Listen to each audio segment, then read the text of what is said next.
Chapter 35. The Lord spoke to Moses in the plains of Moab by the Jordan at Jericho, saying, Command the children of Israel that they give to the Levites of the inheritance of their possessions cities to dwell in, and suburbs for the cities round about them shall you give to the Levites. The cities shall they have to dwell in, and their suburbs shall be for their cattle, and for their substance, and for all their animals.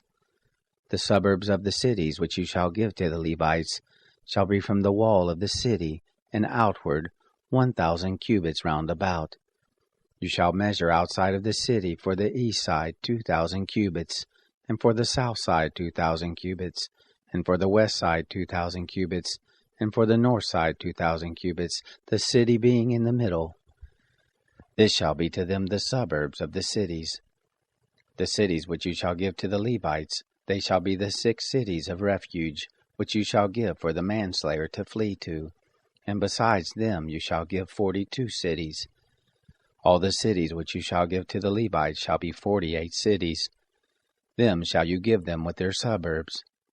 Concerning the cities which you shall give of the possessions of the children of Israel, from the many you shall take many, and from the few you shall take few. Every one according to his inheritance which he inherits shall give of his cities to the Levites. The Lord spoke to Moses, saying, Speak to the children of Israel, and tell them, When you pass over the Jordan into the land of Canaan, then you shall appoint you cities to be cities of refuge for you, that the manslayer, who kills any person unwittingly, may flee there. The cities shall be to you for refuge from the avenger, that the manslayer not die, until he stands before the congregation for judgment.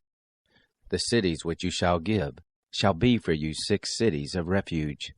You shall give 3 cities beyond the Jordan, and 3 cities shall you give in the land of Canaan. They shall be cities of refuge.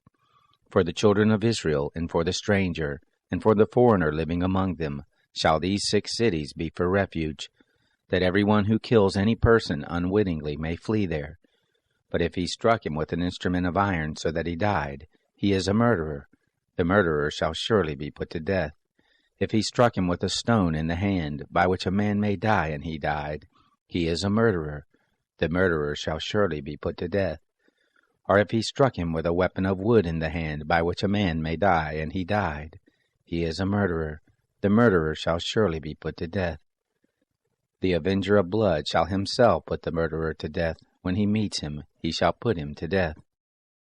If he stabs him out of hatred, or throws something at him while lying in wait so that he dies, or in enmity strikes him with his hand so that he dies, he who struck him shall surely be put to death. He is a murderer. The avenger of blood shall put the murderer to death when he meets him.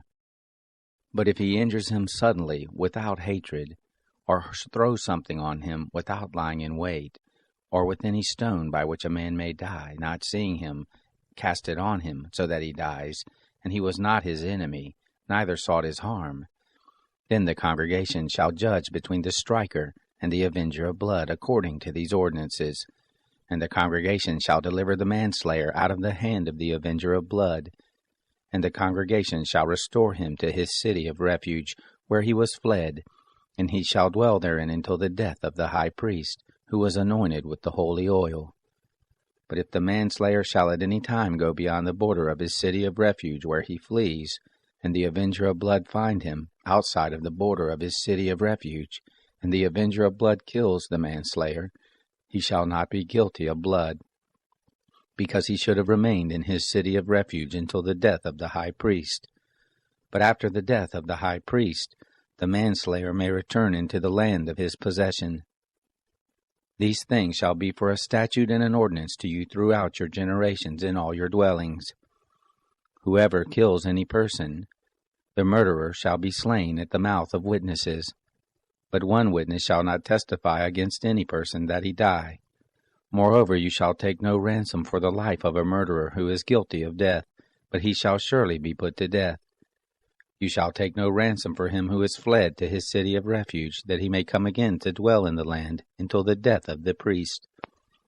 So shall you not pollute the land in which you are. For blood, it pollutes the land, and no expiation can be made for the land for the blood that is shed in it, but by the blood of him who shed it.